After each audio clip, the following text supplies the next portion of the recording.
Hello ladies and gentlemen, it's your boy Bertha Gaming HD here today. In today's video, I just finished Mouse PI for Hire, and for a game that was 30 bucks and is a noir rubber hose animation 1930s boomer shooter, I enjoyed every single minute of this game. I'm not going to lie. For a lengthy 15-hour campaign for 30 bucks, it was an incredible story from beginning to end. Sure, the game might have had some cheesy puns here and there, but you're a mouse detective literally deleting other mice on a screen in a 1930s cartoon style boomer shooter game. So what would you expect from a game like this? This game really does not take itself seriously. And that's okay because games are meant to be a distraction. Games are meant to be a form of escapism to get away from, everyday life situations and, things that revolve around your everyday life, right? And Mouse PI for Hire does a great job when it comes to the soundtrack, when it comes to the guns animations, as well as the different variety of places that you do visit throughout your 15-hour campaign. One minute you are basically in a swamp fighting some guy on a boat while trying to not fall in the water. There's another incident where you're basically fighting through a cemetery trying to collect these rings for a certain part of a mission. And the last ring, you're technically having to fight an evil ghost, which was a pretty fun twist on a boss fight. Because, from a logical standpoint, I wasn't thinking at the time because I was playing really late at night. I pretty much asked myself, do ghosts do ghosts feel bullets? And I kind of just like, you know what? I'll experiment. Why not? And I pretty much shot the ghost, and I'm like, okay, what was I expecting? I should have known this was not going to freaking work. And then I'm thinking, how can I defeat a ghost? Like, I'm trying to look around the maps, like, I don't see anything that I can use to beat the ghost with. And then eventually I'm like, I have a flashlight. Let's just shine the flashlight on the ghost and see what that does. And it really just pretty much sparked an interest in my opinion, because of the fact that I would have really never thought about using a flashlight on the ghost boss fight, because from a logical standpoint, most of the bosses that I have been fighting throughout my campaign, I've mostly been bullet hosing them down with freaking bullets from the beginning of their health bar till it completely diminishes to nothing until I move on to the next area. And the fact that I literally had to think on how I was going to approach this boss fight really kind of made me appreciate the developers to make me think outside the box and take that type of risk and take that type of challenge instead of trying to hold your hand in a way in order for the game just to walk you through it and not really make you the player think for yourself. Because nowadays with games nowadays, they really do hardcore hold your hand to the point of where you really don't challenge yourself. You really don't critically think on how you can approach a boss or how you pretty much have a way of handling a certain situation depending on your arsenal. And I do appreciate that. And not to even mention the arsenal has a vast variety of weapons that you do end up collecting throughout your journey, from a Tommy gun to a pump shotgun to a short double barrel shotgun that literally shoots fire bullets. And that is something that is pretty cool and unique, even though there is even a little gumball machine that you do see there in the gameplay. That was another thing that I actually enjoyed, because as soon as I consumed the gum out of that little dispenser, my bullets just technically light enemies on fire, and depending on what weapon you're using, it pretty much turned your weapon into a fire gun.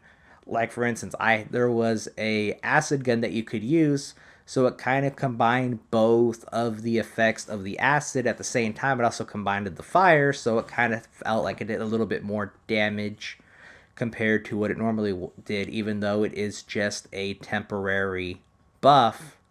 But as you can see in the background, I basically opened up a can of spinach for this little area, and that is a nice reference to Popeye, which was another popular cartoon, I believe, during the 1930s, and a nice homage to that character and that cartoon franchise as a whole. And that is something that I do enjoy.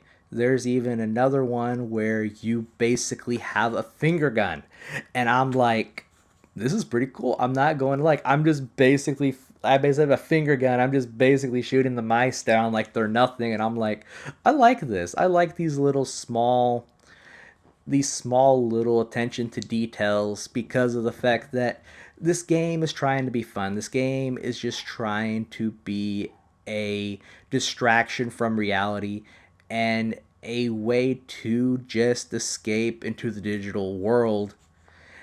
And this game just does a phenomenal job of delivering a fun, casual experience that I really haven't felt for a while. And Jack Pepper is a fantastic protagonist, which I'm not going to lie. He is probably one of my favorite characters so far, even though he is a rat or a mouse and makes a lot of cheese references here and there. But hey, I get what I get, right? And the funny thing is, I can't believe Troy Baker actually voices Jack Peppers in this game. Not to even mention, I believe he did voice oh god, I'm drawing a blank. Joel from The Last of Us, which is another fan favorite for many out there. And he does a phenomenal job of just being that gritty 1930s detective, and he delivers on he delivers on his acting so well that you actually believe that you are part of this world, that you are Jack Peppers trying to break down on this major case, which eventually ends up leading from like one little thing leading into another case, leading into another case, which is technically all interconnected with one another, to the point that leads everything that you've been doing is all intertwined. And that's basically story spoiler territory, which I'm not going to do. But the story itself, it's nothing too crazy to write home about. And the boss fights in this game do feel very different from one another, give or take, depending on the boss in general. And everything that you do end up learning from previous boss fights do end up carrying over to future boss fights throughout the campaign later on, which will eventually pretty much prep you ahead of time for certain bosses. And then there are some times where there are some bosses in the game that really just didn't feel like they were necessarily needed to be there. I kind of just felt like they were there just to fill out the runtime of the campaign. And some of the bosses to me really made no sense, but then again, there are some references to certain pulp culture references like movies, TV shows, and other things as well. But this game is a fun 15-hour experience, and if you're just trying to find something that you're tight for cash and you just want to sit down and play a small game, support the smaller indie independent studios like the ones behind Mouse for Hire, the $30 is worth it in my opinion. I'm not gonna lie. Depending on how much you make an hour, this is how I kind of see it. Somebody kind of opened my eyes up to this. Depending on how much you make an hour, right? It kind of incentivizes me on like, okay, depending on how much I make an hour, is my money going to be worth it? And yeah, my money was actually well spent on this little small indie game, and I do plan on looking at some other indie games that I do plan on playing and just sharing my thoughts and everything along the lines for that nature. But I have enjoyed this game. This game is very fun. Sure, some people may not like the black and white. Some people may not like the fact that it is a boomer shooter. Or some people may not like the fact that it is a very serious noir story. It's not serious at all whatsoever. You're basically in a world as a mouse fighting other mice, trying to break down on this big cheese case. Sorry, try to make a cheese reference pun here. That kind of backfired on me, but that's okay. But it was a fun campaign. It was a fun story. And even some of the supporting characters played there, even some of the supporting actors that bring Jack Pepper to life as well did a phenomenal job of delivering on their behalf as well. And it's been fun. It's been your boy Brotherhood Gaming H everybody, and I hope you enjoyed this video. Please don't subscribe, like, hit the bell notification so you never miss an upload. And please, don't miss out and enjoy that big, nice, cold glass of fondue. Peace out and goodbye, everybody.